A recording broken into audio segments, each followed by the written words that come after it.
Today on the TMZ Podcast.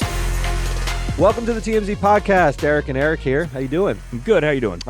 Pretty good. We got a full slate of stories here. Yeah. So the biggest one of the day is Playboi Carti. So rapper extraordinaire, sort of, knucklehead. We've covered him a couple times. I like calling people knuckleheads when I see them on our website multiple times.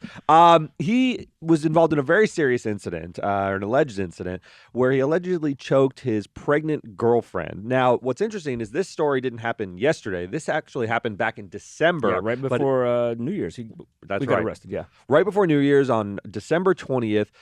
Police say they were called based on a domestic disturbance he was having with a woman. And when they got there, the woman told cops that he had grabbed her by the throat and choked her to the point where she could barely breathe. And apparently the start of this argument was over paternity. Because she's a very pregnant. Well, it's his girlfriend. That's right. Who's was 14 weeks pregnant. It was his girlfriend at the time. I'm not sure if it's still probably his not girlfriend. now. Probably not now. She said she was 14 weeks pregnant and wanted to confront him about a paternity test. That apparently turned from a verbal argument into a physical one, where she says he grabbed her throat. They get into a scuffle. Out. Yeah.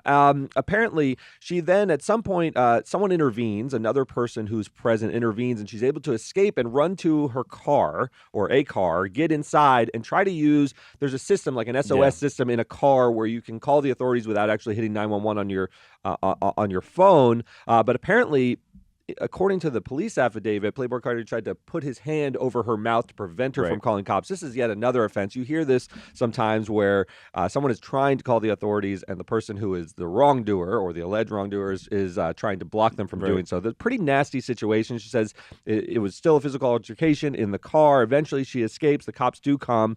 Playboi, and the cops said they saw the marks. That's right. On her neck, visible on her back. They could see that she had been assaulted. Yeah, so they see the visible injuries. They see Playboi Carti there. He's then arrested for felony aggravated assault, which is a serious charge. A lot of domestic disturbances will end in misdemeanor charges if there's sort of not that much of a mark or sort of a he said, she said. They will typically just hit them with a misdemeanor. Not even like in domestic disputes, but just when we hear battery. Yeah. You always think, I always think of battery as like somebody punching someone or something, but it could just be poking, could be unwanted battery. touching. Yeah, that's anything. Anything can be battery. This is a more serious battery. When you see choking and you see someone saying they almost passed out, it starts to sound like a very serious sort of infraction, and that's why he was arrested for felony aggravated assault. Now, his attorney, Brian Steele, we reached out to him, and he says, Mr. Carter, his client, that's Playboi Carti's real name, was falsely accused. Pursuant to my communications with the Fulton County District Attorney's Office, this case will be dismissed without any prosecution or litigation. Take that with a grain of salt. That's what your lawyer says on your behalf. Usually you get some sort of, there's the he said, she said kind of thing. And the he said in this is just, nope, not true. Not true, yeah. It's basically just Shaggy, it wasn't me. It's the Shaggy defense. Yeah, didn't really engage in sort of the narrative that was presented at all, or that the women had injuries, or that they had maybe sort of mutual combat is what you'll hear a lot. She came at me and I was defending myself, because you'll want to explain why she had visible injuries on her. But this is not the approach. What's odd is to say that, it's all completely didn't happen. It's fake. But we know the cops showed up. We know they saw marks. We know he was there. Yeah. There's kind of no explanation of his side other than just, nah. Now, the one thing I'll say is this is an older incident, it's December 20th. So there is a long passage of time. We're talking about almost 2 months. So what caused that? So if they have a long-standing relationship, they get into a very serious scuffle where she's injured and he's arrested. I'm not downplaying that, but something has transpired where she didn't run to the media in the first instance, because this is first coming to light now in February. I'm not sure that cuts in Playboy's favor, but it certainly adds complexity to the picture that if this were serious enough and she was aggrieved enough, you might have heard about this story more contemporaneously when it actually happened. And if they've sort of resolved things, maybe for a period of time, he might be saying, there's nothing here. She's bringing up something old because maybe we tried to reconcile for 2 months and now we didn't, and she's bringing it to the media. I don't know. Maybe. And she's also still obviously very pregnant. Yeah, she's 14 weeks in December 20th, so she's close. Yeah, she's close. Yeah. And we don't know if they're together. I would assume not, but you never know. We don't know if he's the father. The argument was over a paternity test, and there's no resolution about the outcome of that. He is was he upset that he wasn't the father? Oh, that would be nice. That'd be a nice turn on a story. It's rarely that you're upset that you aren't the father. No, unless you find out cheating. Yeah, cheating. But no, that's not what she was claiming at all. And not to dredging up old stuff, but Carti has kind of a history of things. Like he used to date Ruby Rose back in the day. Yeah. She said that, according to her, he denied this, that he fired a gun at her because she hit his phone. Yes. This is why I said knucklehead in the beginning. Had a child with Iggy Azalea. Yes. And they broke up because she said he cheated on her and he didn't even show up when the kid was born and refused to sign the birth certificate. Right. So there's a history of some sort of volatile behavior. We'll call it that. You know, you can search him on our website, Playboi Carti. You'll pull up stories like this with firing the gun. All allegedly. All of them alleged. But, you know, there's many dots on the board right now, and you can start to sort of connect and form a picture of who Playboi Carti is. I don't want to say that lends any credibility to the allegations, particularly in this instance. I'm always cautious about, you know, past acts don't indicate future behavior. They really don't. Sometimes they can, you know, sort of paint a picture of a person, but you have to look at each incident and the evidence in those particular circumstances. So I'm not going to jump to this conclusion, and I do find it interesting that his attorney has taken such an adamant position. It didn't happen at all. Yeah, this can be the result of him actually believing his client. The attorney only knows what the client tells them. So the attorney wasn't there. He wasn't there during this incident, but he was retained by Playboi Carti, and Playboi Carti said she's lying. None of this actually happened. So the attorney can only take that to the media as the mouthpiece. He can't really opine on it from a sort of first-hand account. But so it seemed, you know, odd to me just to say no. Yeah, but if nobody, you know, if nobody testifies to it, if it's just his word against hers, really, how can you prove that he did these things? The witness. So there's a third party there, and that's going to be interesting. Now, is she biased in favor of the woman or in favor of Carti? It's unknown. She does, in the report, intervene on behalf of the woman, but that's just called a human who sees someone being throttled and choked. It could have been Playboi Carti's friend who just doesn't want to see him choke someone to death, or as he was alleged to be doing.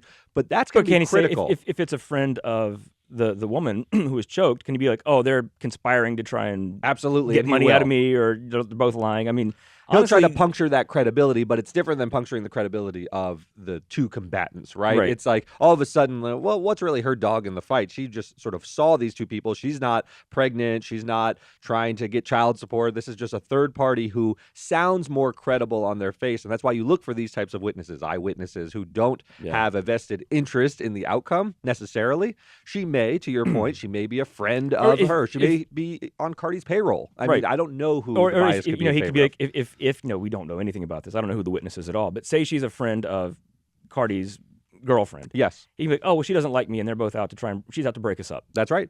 I mean, honestly, when it becomes just him saying this and her saying that, legally, do you convict him on just accusations? We don't know. So if this goes to trial, what you do is weigh credibility, and the people who weigh credibility are typically juries. And that's why the system is so messed up, because we say he said, she said as if we have to throw our hands up. That's most cases. We have to assess the credibility. You look at Johnny Depp and Amber Heard. We were just looking at two people who in the privacy of their homes had these interactions, and Johnny Depp says they never happened, and Amber Heard says, hey, they did happen. I called cops. I have these bruises and so forth. And you just, as a juror, have to sit there and say, I don't know who's lying. That's the whole task of the jury. And it's very, very difficult.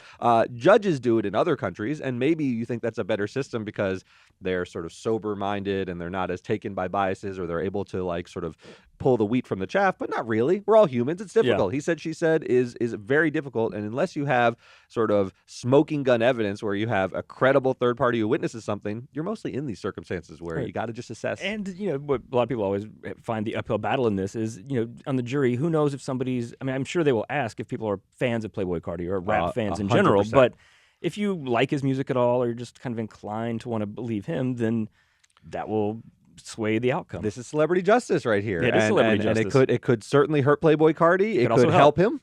We don't know which way it'll cut, but we'll have to see how this plays out. Look, it's just an arrest. He has issued a denial. A lot of times what will happen is combatants in a domestic dispute will sort of settle these things without it going through the criminal justice process. Maybe that's for good. It's not good when there's domestic abuse afoot and you think it's going to continue, but maybe they really did have a sort of explosive argument one time, and they want to move forward and parent a child. That would also be okay if it's healthy going forward. But also, as far as settling goes, though, like you said, this happened in December. Yes. And it is not settled, at least by middle of February. Right. So if they were going to settle, I mean, not that it would happen the next day or anything, but he's arrested. There's a mugshot. Right. You can find it on our website or find it on Wikipedia, Yeah, as Eric apparently said. someone has changed his Wikipedia page to put his mugshot as his picture now on Wikipedia. So Yeah, which is not the look you want. I mean, which I you guess wonder you who did want that. some. Certainly a fan of his wouldn't do that. I would doubt it. I So think interesting, whoever did that. But Yeah, he would probably want his album cover, maybe, or something. just something any a little picture. more positive. Yeah, he also does modeling, so maybe one of his fashion pictures instead of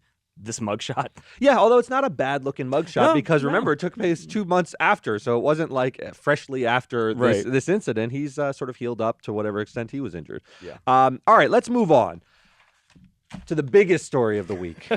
What's going on with Barney? Tell me about the saga Barney. of the big purple dinosaur. Of course, everybody remembers Barney. I Yes. love you. You love me. Mattel is bringing Barney back. They are revamping him for the 2020s, and he's gotten a makeover. Yes. And a lot of people are not very happy with this.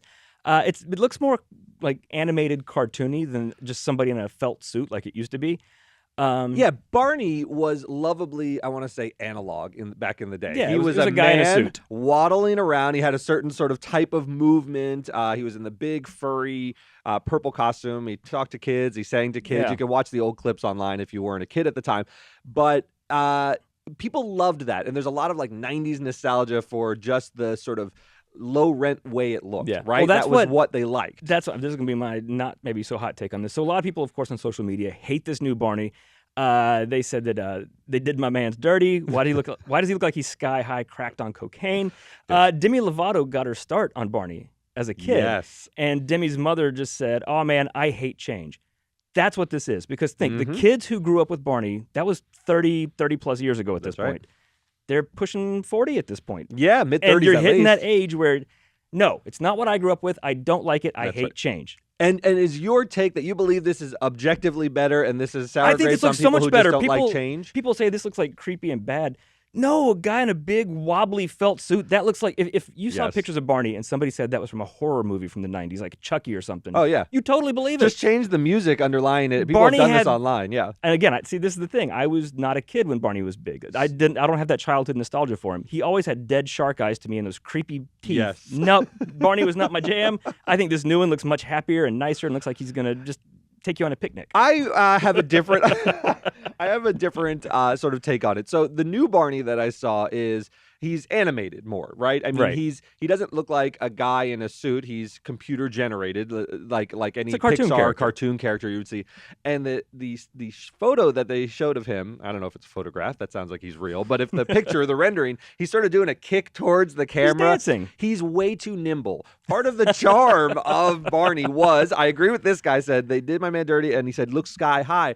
Barney's so animated. Barney had this very flat affect. And That's why I think it it was creepy. Barney had those dead eyes and Dead just kind eyes. of wobbled around. I love you. No, that's a horror movie character. That's a monster. But I don't want the hip new Barney. Do you remember the Simpsons episode where they try to update the character and they bring out Yeah. a dog on a skateboard? Poochie. But Poochie. It's Yeah. a send up of TV execs thinking what the kids want is more energy. You know what? But that Maybe is- the kids wanted the Nope. downbeat, barbiturate, infused Barney who's got a little down. dead-eyed, soulless Barney Dead-eyed. from back in the day. They didn't No, want that's the this. thing. Kids don't want that. Yeah. But people who are 35, 40, 45 now, that's what they wanted. That's what they grew up with. And they Let me- don't like these kids and their cartoon dinosaurs and back in my day. That's what it is. So Barney's not your guy. Let me put it to someone who is more your guy. Were you a Mr. Rogers or a Sesame Street guy? see, You those had were to watch a little two. too old for me too. Oh, goodness. So where do you fit? What was your thing? We had the Transformers? Smurfs. You Yeah, had Smurfs. Transformers and He-Man and the Smurfs. Okay, Smurfs, perfect example because everything When they has did been those movies, redone. I didn't What'd you care. think about that? I didn't care. It was I didn't creepy. watch it because it was Yeah. aimed for kids. Yes. And I was like, I mean, I have nostalgia for it because I watched it, but